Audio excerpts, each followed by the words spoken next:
தமிழகம் எங்கும் Max Gold cash for your gold. Max Gold நீங்க தங்க மட்டும் இல்லைங்க, பிளாட்டினம், டைமண்ட், சில்வர், ரூபினி எதை வேணாலும் விற்கலாம். உங்களுக்கான பணம் ரொக்கமா கையிலயோ இல்லைன்னா பேங்க் அக்கௌண்ட்லயோ உடனடியாக செலுத்திடுவாங்க.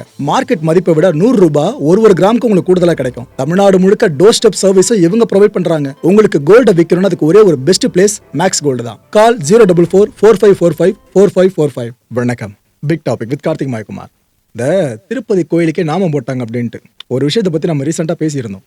அப்போ பல பேர் சொன்னது, ப்ரோ திருப்பதி உண்டியில் கையெல்லாம் வைக்க முடியாது ப்ரோ, நான் அதுவும் 1 கோடி 2 கோடியா 100 கோடி கை வச்சாங்கன்றீங்க, அதெல்லாம் வாய்ப்பே இல்லை அப்படின்னு பல பேர் சொன்னீங்களே.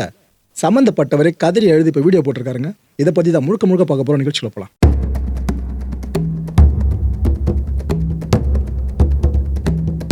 మనోవేదన ఈ రోజుకి నా భార్యా పిల్లలు తలుచుకుంటే నేను ఎంత మహాపాపం చేశారో తలుచుకుని బాధపడి రోజు లేదు. திருப்பதி திருமலை கோயிலுக்கு நம்ம போவோம் பார்த்தீங்களா, போனதுமே கடவுளை வணங்கின அதே நேரம் காணிக்கன்னு சொல்லி போடுவோம். அவ்வளோ உண்டியல்கள் இருக்காங்க தான், பிரம்மாண்ட உண்டியெல்லாம் பார்த்துருப்பீங்களே, காணிக்கன்னு போடுறோம். அதுவும் துலாபாரம்லாம் கேள்விப்பட்டிருப்பீங்க.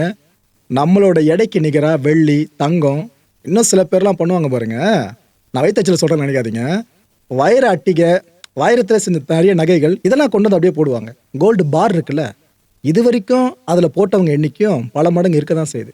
கடவுள் நமக்கு கொடுப்பாங்க, அதான் நம்மளோட நம்பிக்கை. ஆனால் கடவுளுக்கு நாம இவ்வளோ கைமாறு செய்யணுன்ற மாதிரி விஷயம் இருக்குல்ல, அதை பயங்கரமாக பல கோயில்கள் சார்ந்து விதைச்சிருக்காங்க. இது யார் முதல்ல இனிஷியேட் பண்ணாங்கன்னு தெரிலங்க, ஆனால் விதைச்சி வச்சுருக்காங்க. திருப்பதி கோயிலில் நம்ம ஒண்டியில் காசு போடுவோம் பார்த்தீங்களா, இது போல் சேர்ற காசு இருக்குல்ல, அது எல்லாத்தையும் எண்றதுக்கும் தனியாக இடங்கள் இருக்கும். இது போல் இடங்களை தான் வச்சு ஃபுல்லாக அந்த ஜலிப்பாங்க. லிட்டரலாக ஒரு காயினை எடுத்து எண்ணிட்டு இருக்க மாட்டாங்க, ஜலிப்பாங்க. அப்படி ஜலிக்கிற பணிலாம் நடக்கும் பார்த்தீங்களா. அந்த இடங்களில் ஃபுல்லாக பாதுகாப்பு பணியில் இருந்த ஒருத்தர் தான் முக்கியமான நபர், பேர் ரவிக்குமாருங்க. இந்த பர்சன் இருக்கார்ல, இவர் ஆக்சுவலாக தேவஸ்தானம் முன்னாள் ஊழியர். ஏன்னா இவ்வளோ பெரிய கேஸில் மாட்டும் போதெல்லாம், பேர் உள்ள அடிபடும் போதெல்லாம் அப்படியே வச்சுட்டு இருப்பானா என்ன, முன்னாள் ஊழியர். இவர் இப்போ என்ன பண்ணியிருக்காரு, கண்ணீர் மல்க வீடியோ. தயவு செஞ்சு நம்ம மக்கள் மன்னிச்சிருங்க, நான் தான் அந்த தப்பை பண்ணேன். 100 கோடி ரூபாய், எவ்வளோ 100 கோடி ரூபாய் திருப்பதி உண்டியல் சார்ந்து, இந்த அளவுக்கு பணத்தை நான் தான் அடிச்சேன்ட்டு இப்படிதான் வீடியோ போட்டு வச்சிருக்காப்ல. நாம் அப்போ சொல்லுமோ பல பேரும் நம்பிக்கை இல்லாமல் சொல்லிட்டு இருந்தீங்களே, நீ ஏதோ இதுக்கு இதுவாக பண்ணுற அதுவாக பண்ணுற, இந்து சத்துக்கு எதிராக பண்ணுற அது இதுன்னு சொல்லிட்டு. நாம் எவ்வளோ கோயில்கள் போயிருக்கோம், எந்த அளவுக்கு உங்களுக்கான பக்தி கான்டென்ட்ஸை கொடுத்துக்கிட்டு மக்கள் உங்களுக்கு நல்லா தெரியும். அப்படி இருந்த இந்த விஷயத்தை வெளியே கொண்டு வர காரணமே இது போல் நடந்துடக்கூடாது அப்படின்றதுக்காக தான். ஆனால் நடந்திருக்கு பாருங்க. இவர் அந்த வீடியோ என்ன சொல்கிறாப்புல, செய்யக்கூடாத தப்பை நான் செஞ்சுட்டேன், இதுக்கான பிராயச்சித்தமா என் சொத்துல ஒரு 90% திருப்பதி ஏழுமலையானுக்கு எழுதி வச்சுட்டேன்னு சொல்லியிருக்காருங்க. நாம் இதை பற்றி அப்போ பேசியிருந்தோம். இவர் எழுதி வச்ச மாதிரி தெரில, எழுதி வாங்கின மாதிரி இருக்குன்னு சொல்லிட்டு. ஆனால் இப்போ அது கன்ஃபார்ம் ஆகிடுச்சா, அவர் சொத்துல 90% எழுதி கொடுத்துறாப்லையா. இதில் இன்னொரு விஷயத்தையும் கிளாரிஃபை பண்ணியிருக்காரு. அட் த சேம் டைம் இந்த விஷயத்தினால ஒரு வீடியோ போடுற மாதிரி வந்துச்சான்னு தெரில, ஜெகன்மோகன் அவர்கள் பேரில் அடிபடிச்சு முதல்ல. இதே போல் அவரோட பேலஸ்க்கு இங்கே அடித்த காஸ்ட்லேருந்துலாம் ஷேர் போயிருக்குன்னு இந்த விஷயம் ஆரம்பத்தில் முளைச்சது பார்த்தீங்களா. அப்போ பல பேரை பேச ஆரம்பிச்சிட்டாங்க. அப்போ ஜெகன் சைடில் இருக்க பல பேருமே, ஏங்க அவர் இப்போ ஆட்சியில் இல்லைன்றதுக்கு எப்படிலாம் பழி போடுவீங்களா, அவர் மேலாம் எந்த தப்பும் கிடையாதுங்க, இவர் பண்ண தப்புங்கன்னா எதுக்கு அவரை கை காட்டின்னு பல பேரும் கேட்டாங்க. அதுக்கு ஒரு விளக்கம் மாதிரி ஒரு கொடுத்துருக்காப்புல, பேரை மென்ஷன் பண்ணலான்னா. இது போல் இதில் எனக்கு மட்டும்தான் தொடர்பு இருக்குது, வேறு யாருக்கும் நான் பணம் கொடுத்ததா ஷேர் கொடுத்ததா சொல்கிறாங்களே, அதெல்லாம் தவறான தகவல்கள், யாரும் பரப்பாதீங்க, நான் அப்படி எதுவும் பண்ணல அப்படின்னு சொல்லியிருக்காரு. அந்த கதறி ஆடுற வீடியோ நீங்களே பாருங்களேன். గత 2 సంవత్సరాల క్రితము ఏప్రిల్ 29వ తారీఖున 2023 ఆ రోజు పరకామణిలో ఒక తప్పు చేశాను. నేను మనోవేదన ఈ రోజుకి నా భార్యా పిల్లలు తలుచుకుంటే నేను ఎంత మహాపాపం చేశారో తలుచుకుని బాధపడి రోజు లేదు. ప్లీజ్. இந்த விவகாரம் இப்போ பல பேருக்கும் ஒரு ஷாக்கை ஏற்படுத்தியிருக்கலாம். ஆனால் பல பேருக்கும் தலையும் புரியாமல் வாழம் புரியாமல் இருப்பீங்க. என்ன ஆச்சு, ஏது நடந்துச்சு, என்ன ஆதாரம் இருக்குது அப்படின்னு சொல்லிட்டு. வீடியோ காட்சியை காட்டுற ஆதாரமா அதை பாருங்க. அது கூடவே இந்த இஷ்யூ ஆரம்பிச்சதுல அங்கிருந்து எப்படி போச்சு நூல் பிடிச்ச மாதிரி இந்த எல்லாத்தையும் பார்த்தீங்கன்னா ஒரு கிளாரிட்டி தெளிவாக கிடைக்குங்க. பானு பிரகாஷ்னு ஒரு பர்சன், பாஜக மூத்த தலைவர். அது மட்டும் இல்லை, திருப்பதி தேவஸ்தான போர்டு இருக்குல்ல, அது சார்ந்த உறுப்பினரும் கூட. என்னென்ன சொல்லியிருக்கா, அப்படி திருப்பதி ஒண்டியல் வசூல் இருக்குல்ல, இதுல ஒரு 100 கோடி ரூபாய் கொள்ளடிச்சதா சொல்லியிருக்காரு. கோயில் ஊழியர் ரவிக்குமார், இந்த பர்சன் தான் இதை திருடினார்னு பேரோட மென்ஷன் பண்ணியிருக்காருங்க. கோயில் ஊழியர் இது ரியல் எஸ்டேட்ல முதலீடு பண்ணியிருக்காங்களா. பாத்தீங்களா, இவர் சொல்ற விஷயம் உண்மையா இருக்க பட்சத்தில் கொஞ்சம் யோசிச்சு பாருங்க. நீங்க கடன் பட்டு அந்த கடன்ல இருந்து எப்படியோ கடவுளால வெளியே வந்த நம்பி அதுக்கப்புறம் உங்களுக்கு கிடைக்கிற பணத்தை சிறுக சிறுக சேமிச்சு பல பேர் தனம சில்லறை சேர்த்து வருஷத்துல ஒரு முறை போயிட்டு போட்டு வரலாம் இருக்காங்க ஒன்றில். அந்த அளவுக்கு பணத்தை கொண்டு போய் போடுறீங்க.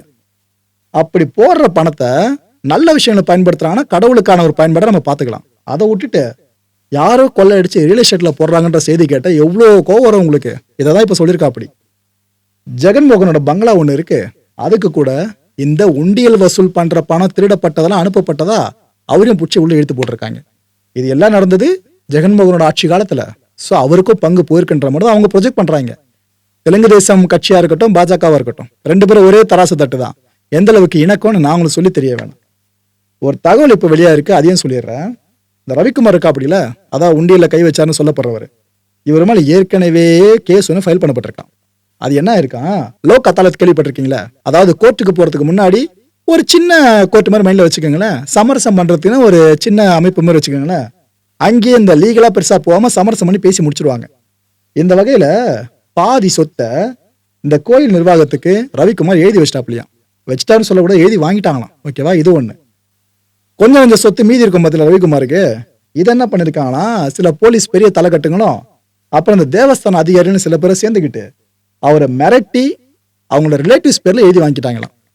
ஸோ இப்போ ரவிக்குமாரோட ஒட்டுமொத்த ப்ராப்பர்ட்டி கவுண்ட் எடுத்துக்கிட்டா 0 வாங்க. இது ஒரு தகவலா வெளியாச்சு. ஓகேவா? இது உறுதிப்படுத்தப்படல, தகவலை மட்டும் வெளியே வந்துச்சு. ஆந்திரா ஹைகோர்ட் இருக்குல்ல, அங்க இந்த பானு பிரகாஷ் சொன்ன பாத்தீங்கன்னா வழக்கு தொடர்ந்துட்டாங்க.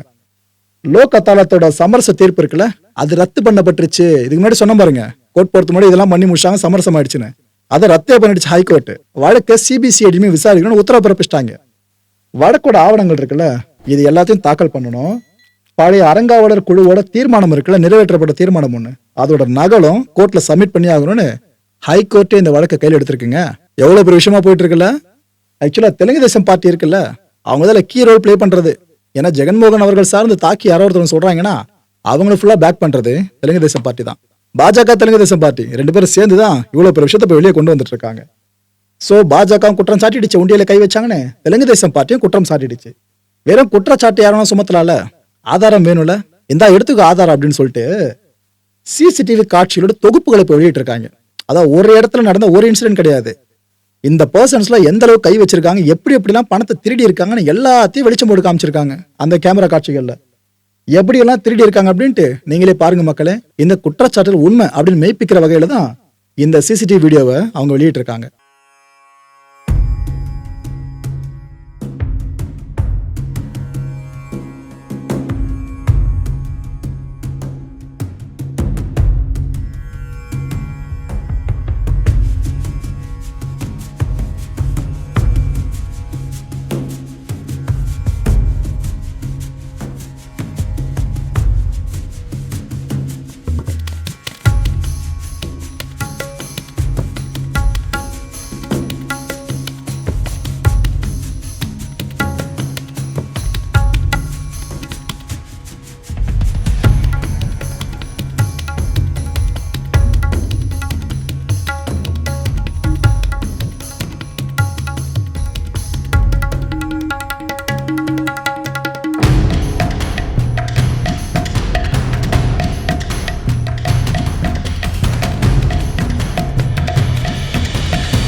இந்த பெரிய பெரிய பிராண்ட் இருக்குல்ல, அதுக்கெல்லாம் ஃப்ரான்ச்சைஸ் பண்ணி பார்த்துருப்பீங்க. பேங்க்குக்கெல்லாம் பார்த்தீங்கன்னா கிளைகள் அமைச்சு பார்த்துருப்பீங்க. திருப்பதி ஏழுமலையான் கோவில் இருக்குல்ல, அதுக்கு இதுக்கப்புறம் இந்தியாவில் ஒரு கிளை வரப்போகுதுன்னு சொல்ல நம்ப முடியுதா?